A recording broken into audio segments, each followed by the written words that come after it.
सभी को मेरा नमस्कार। आज हम हिंदी साहित्य के सर्वश्रेष्ठ रचनाकार उपन्यास सम्राट मुंशी प्रेमचंद जी द्वारा लिखी हुई बड़े घर की बेटी पाठ के बारे में जानकारी हासिल करेंगे। तो सबसे पहले लेखक परिचय है।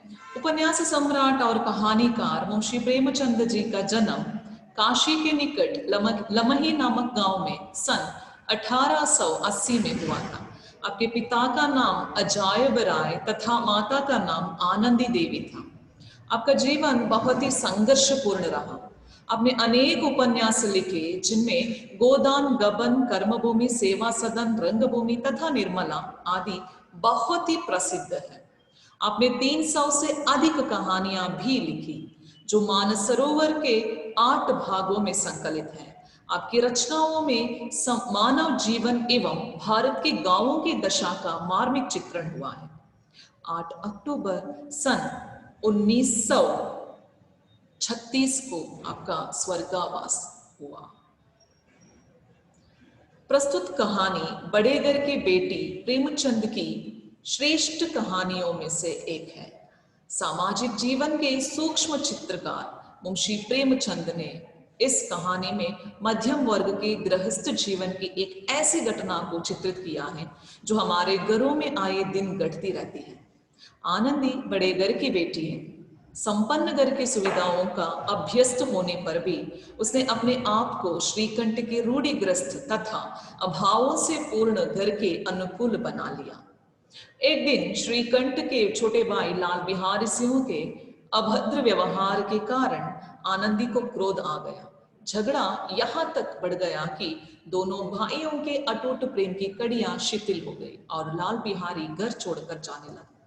घर को बिखरता देख आनंदी की सात्विक वृत्तियां जाग उठी। उसने लाल बिहारी को रोक लिया और बिगड़ता हुआ काम बना लिया।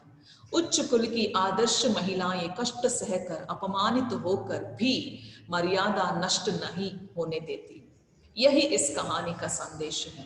पारिवारिक सदस्यों के आपसी संबंधों के महत्व को उजागर करने के उद्देश्य से प्रस्तुत पाठ का चयन किया गया है।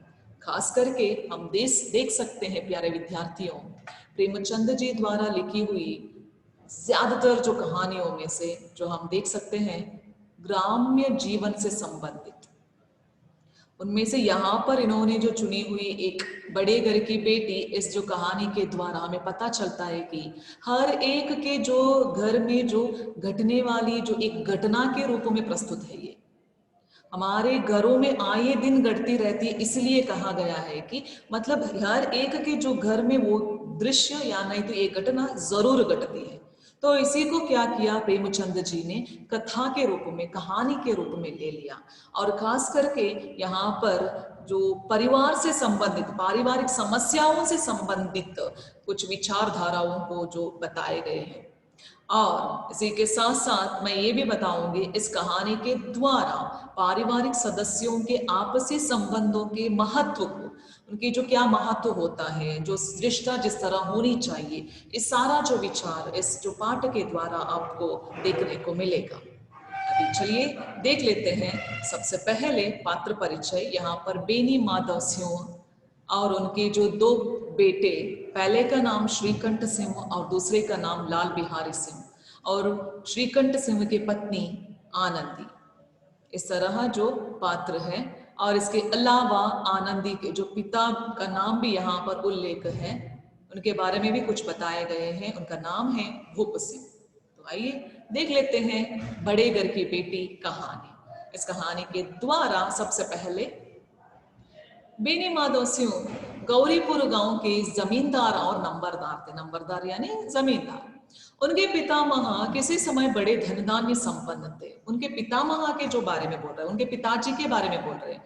गांव का पक्का तालाब और मंदिर जिनकी अब मरम्मत में मुश्किल थी, उन्हीं के कीर्ति स्तंभ थे। मतलब जो गांवों में हम ज्यादातर देख सकते हैं कि खेती बाड़ी, तो यहाँ पर जो खेती बाड़ी करने के लिए जो पानी की व्यवस्था चाहिए, लेकिन बेनी माधव सिंह और उनके जो पितामह के जो कृपा कटाक्षा से तालाब और मंदिर जो मुश्किल से जो हो रहे थे उसकी जो मरम्मत, लेकिन उन्हीं के जो देन के रूप में मिला।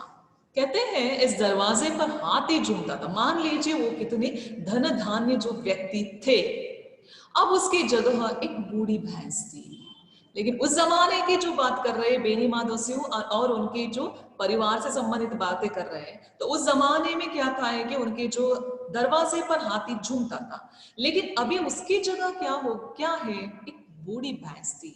यानी यहाँ पर जो तुलना कर सकते हैं कि जिस तरह जो अमीर लोग और उनके जो साथ साथ एक कालानुक्रमानुसार क्या हुआ है कि यहाँ पर जो घटती गई, और यहाँ पर गरीबी करके नहीं बोल सकते, कम से कम जो मध्यम वर्गीय परिवार करके कह सकते हैं, जिसके शरीर में अस्थि पंजर के सिवा और कुछ शेष ना रहा था। भैंस की जो बातें कर रहे हैं यहाँ पर, तो यहाँ उस जमाने में हाथी दरवाजे पर झूमता था, लेकिन उसी जगह पर अभी क्या है कि जो इसके जो शरीर जिस तरह दिख रहा है कि उस भैंस की अस्थि पंजर के सिवा और कुछ नहीं है, पर दूध शायद बहुत देती थी, क्योंकि एक ना एक आदमी हांडी लिए उसके जो सिर पर सवारी रहता था करके जो कह रहा है। बेनी माधव सिंह अपनी आधी से अधिक संपत्ति वकीलों को बेंट के रूप में दे चुके थे। उनकी वर्तमान आय 1,000 रुपये वार्षिक से अधिक ना थी। और ठाकुर साहब यानी बेनी माधव सिंह के दो बेटे थे। बड़े बेटे का नाम श्रीकंठ सिंह, और उन्होंने जो उसने जो क्या काम करता था, उसे बहुत दिनों के परिश्रम और उद्योग के बाद बीए की डिग्री प्राप्त की थी। यानी उस जमाने की जो बात कर रहे, तो उस वक्त यानी ये भी जो कहना जो असंभव नहीं है कि उस जमाने में एक बीए की यानी डिग्री हासिल करना बहुत ही अच्छी बात थी।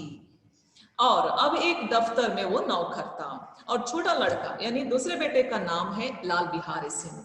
वो जिस तरह के जो व्यक्ति था है कि दोहरे बदन का सजीला जवान था, भरा हुआ मुखड़ा, चौड़ी छाती। उसकी जो परिचय दे रहे जिस तरह दे रहे हैं कि वो किस तरह के जो व्यक्ति था, रिष्ट पुष्ट था। भैंस का 2 सेर ताजा दूध वह उठकर सवेरे पीता था।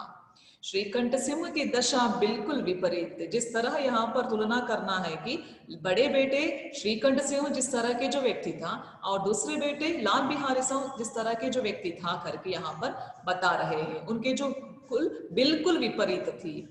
इन नेत्र प्रिय गुणों को उन्होंने बीए इन्हीं 2 अक्षरों पर न्योछावर कर दिया था।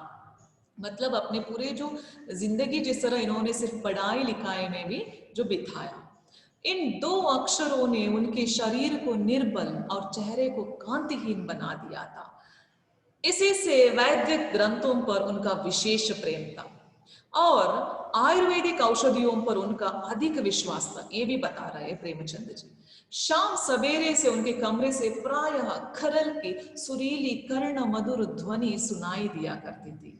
लाहौर और कलकत्ते के वैद्यों से बड़ी लिखा पड़ी रहती थी। यहाँ पर श्रीकंठ सिंह से संबंधित बातें कह रहे हैं। नेक्स्ट देखते हैं, श्रीकंठ इस अंग्रेजी डिग्री के अधिपति होने पर भी अंग्रेजी सामाजिक प्रथाओं के विशेष प्रेमी न थे।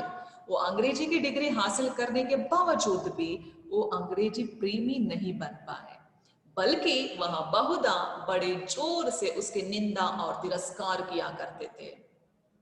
इसे गांव में उनका बड़ा सम्मान था। जो गांव वाले ज्यादातर नहीं जानते हैं कि अंग्रेजी, तो इसी तरह यहाँ पर या श्रीकंठ अंग्रेजी डिग्री प्राप्त करने के बावजूद भी वो अंग्रेजी और उसी तरह उसकी जो निंदा, और यहाँ पे ये भी बोल रहे कि बहुधा बड़े जोर से वो उसकी जो निंदा और तिरस्कार किया करते थे, इसीलिए गांव वाले भी उसे बहुत सम्मान करते थे।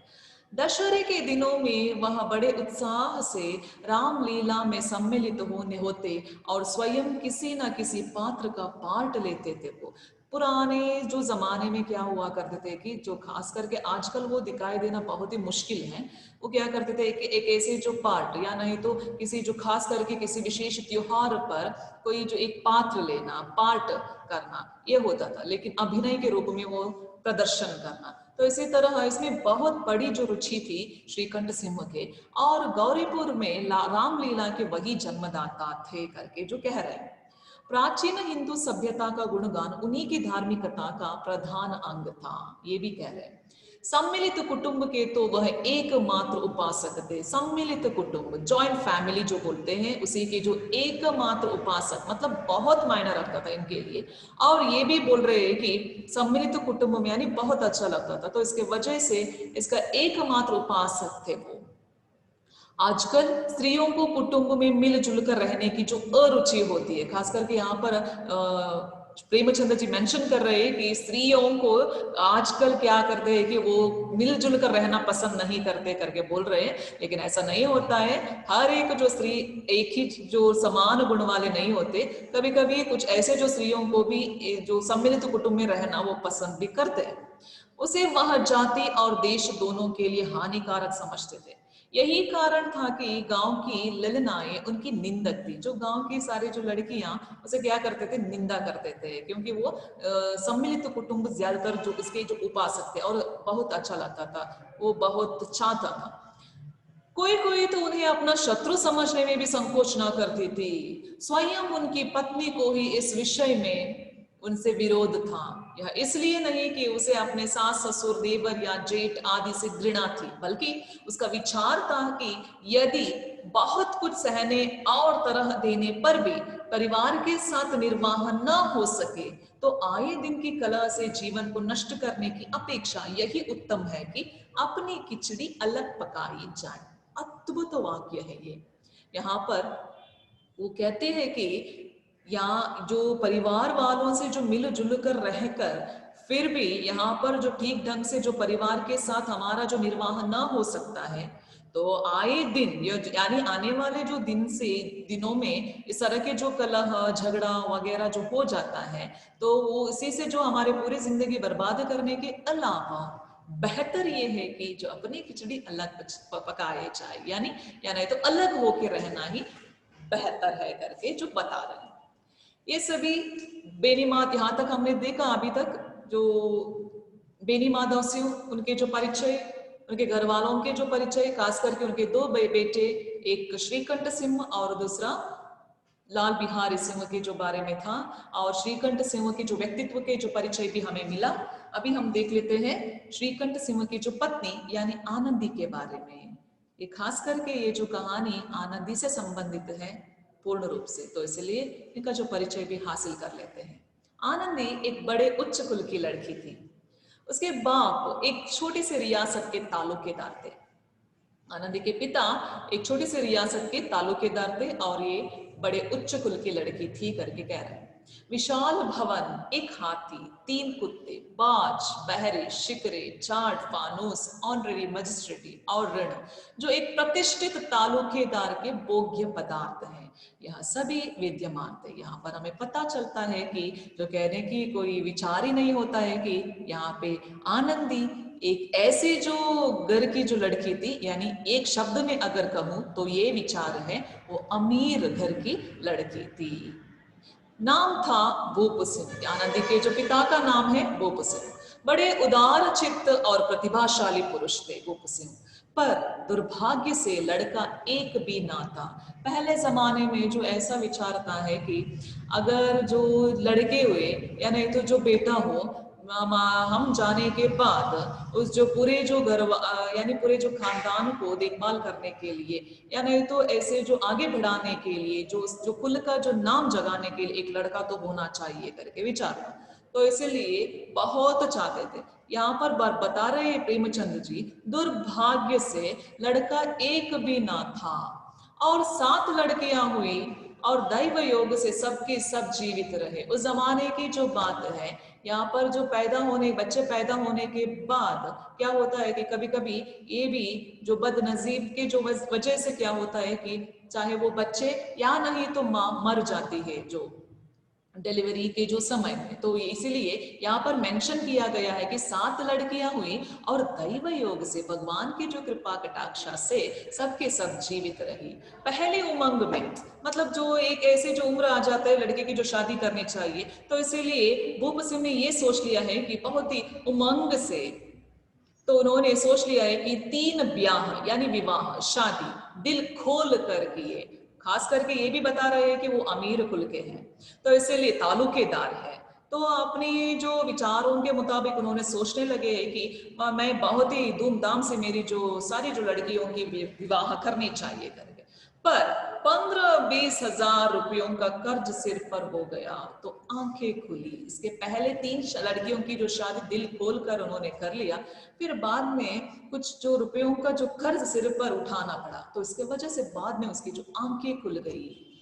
तब हाथ समेट लिया आनंदी चौथी लड़की थी।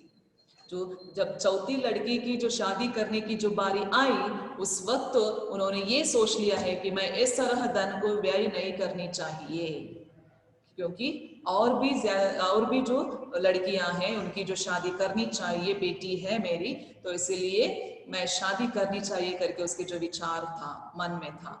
और वह अपनी सब बहनों से अधिक रूपवती और गुणवती थी। यानी आनंदी के बारे में बता रहे लेखक प्रेमचंद जी। आनंदी अब जो 7 लड़कियों में से सबसे अधिक रूपवती और गुणवती थी।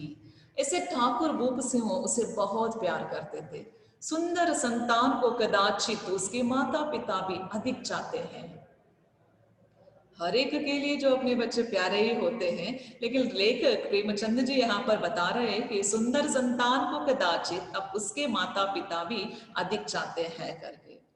ठाकुर साहेब बड़े धर्म संकट में थे कि इसका विवाह कहाँ करें। न तो यही चाहते थे कि ऋण का बोझ बढ़े, और न यही स्वीकार था कि उसे अपने को भाग्यहीन समझना पड़े। यहाँ पर ये मेंशन कर रहे हैं कि मेरे जो लड़की की शादी यानी तो आनंदी की शादी धूमधाम से तो करना चाहिए, लेकिन ऋण का बोझ भी नहीं बढ़ना चाहिए, और ये भी नहीं होना चाहिए कि मैं अपने आप को, अगर मैं इस तरह का जो धूमधाम से जो शादी नहीं की तो मैं अपने आप को भाग्यहीन नहीं समझना पड़े बाद में। एक दिन श्रीकंठ उनके पास किसी चंदे का रुपए मांगने आए। शायद नागरी प्रचार का चंदा था। भूप से उनके स्वभाव पर रीझ गए, प्रसन्नता हुए और खुशी हो गई उसे, और खुश हुए, और धूमधाम से श्रीकंठ सिंह का आनंदी के साथ ब्याह हो गया। यहाँ पर एक दिन जो किसी जो नागरी प्रचार का जो चंदा वो मांगने आए थे, उस वक्त भूप सिंह श्रीकंठ सिंह को देख लिया और उनका जो स्वभाव उसे बहुत अच्छा लगा, और इसी के साथ साथ धूमधाम से श्रीकंठ के साथ आनंदी की जो शादी की, और दोनों की जो शादी हो गई। फिर आनंदी अपने जो नए घर में आने के बाद उसका जो रंग ढंग क्या था उसके बारे में है इस जो पूरा जो पैरा में। आनंदी अपने नए घर में आई तो यहाँ का रंग ढंग कुछ और ही देखा। जिस टीम ठाम की उसे बचपन से ही आदत पड़ी हुई थी, वह यहाँ नाम मात्र को भी ना थी। हाथी घोड़ों का तो कहना ही क्या, कोई सजी हुई सुंदर बहले तक ना थी। रेशमी स्लीपर साथ लाई थी वो, लेकिन बाग कहाँ यहाँ पर। मकान में खिड़कियां तक ना थी, न जमीन पर फर्श, न दीवार पर तस्वीरें। यह सीधा सादा देहाती गृहस्थ का मकान था। किंतु आनंदी ने थोड़े ही दिनों में अपने को इस नई अवस्था के ऐसा अनुकूल बना लिया मानो उसने विलास के सामान कभी देखे ही ना थे। इसीलिए कहा गया है श्री यहाँ पे इस पाठ के जो लेखक मुंशी प्रेमचंद जी, आनंदी बहुत ही रूपवती और गुणवती। यहाँ पर गुणवती जो शब्द बहुत अच्छा लगता है, क्योंकि ये सारा जो विचार इस पैरा के द्वारा इस गद्यांश में हमें जो मिला है कि आनंदी अपने नए घर में जो आई तब उन्होंने वहां पर क्या रंग ढंग देखा करके जो कह रहे थे, तो उस वक्त यहाँ पर सब कुछ बता दी जो अपने जो ससुराल में क्या क्या वो नहीं देखा, और खास करके वो अपनी जो भोग विलास की जो जिंदगी जी के आई हुई थी। और लेकिन उन्होंने ये नहीं सोचा और ये नहीं जो बताया है कि मैंने जो अमीर कुल की या उच्च कुल की लड़की थी, लेकिन यहाँ पर कुछ भी नहीं है, मुझे वो सब कुछ अनुभव करने के लिए, महसूस करने के लिए मुझे कुछ भी नहीं मिल रहा है करके उन्होंने नहीं किया, बल्कि वो सोचने लगे हैं कि मैं कभी अपनी जो भोग विलास की जो जिंदगी नहीं जी, ऐसे वो सोचने लगी। और इसी तरह अपने आप को जो बदलने की जो कोशिश की, यही होती है एक उच्च कुल की लड़की की जो सोच। और उसी तरह एक गुणवती होने के नाते भी आनंद अपने आप को जो बदलने के बारे में, उन विचारों से समझने के बारे में कोशिश की। इस तरह जो पहला भाग में हमें पेनी माधव सिंह के जो परिवार के बारे में और उनके 2 बच्चे के बारे में, और खास करके भूप सिंह और उनके जो लड़की, उनमें से खास करके आनंदी के बारे में चरित्र चित्रण और साथ ही साथ संक्षिप्त परिचय हमें मिला। नेक्स्ट देख लेते हैं आगे की जो वीडियो में दूसरा, तीसरा और चौथे भाग के बारे में विचारधारा हासिल करेंगे। धन्यवाद।